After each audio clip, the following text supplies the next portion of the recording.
Well, that's the thing. They're hoping to learn the ins and outs of their venues. This is really unprecedented territory in which everyone is heading into, having hosted the summer games and being very familiar with summer activities, summer venues, having some of these venues to train their Olympic athletes.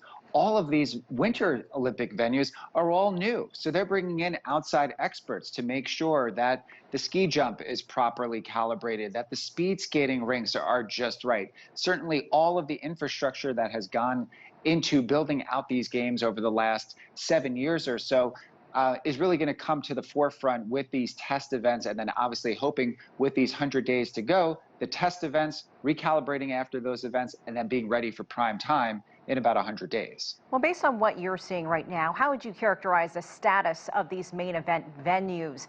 It appears most of them are ready if they are hosting these test events, but what about some of the other facilities and some other things to watch?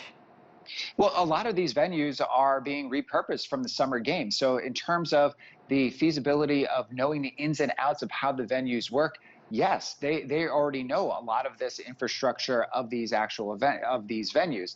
They've reformatted some of these venues to host winter games, of course. So I think not only are they now in the spotlight for these test events, but they've been doing their own test events with the Olympic athletes that have been using them as training facilities as well. So that's really where they're getting a head start in terms of knowing how these facilities will operate. Ice skating rinks with ice hockey, those are ones that they've put a lot of emphasis on because when you think about the Olympic Games in terms of presenting it to the rest of the world, they really want the venues that are hosting the figure skating, the ice hockey events, the speed skating events, those, and the downhill skiing, of course, those are the most popular events that are going to get the most attention. So they're really focusing on those as well because they're going to be front and center from the media spotlight and from a world spotlight.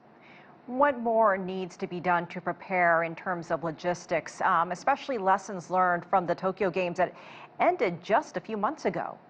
The Tokyo Games just ended, and the big lesson that they learned from those games are just how to test people, how to have that infrastructure of bringing in the team delegations.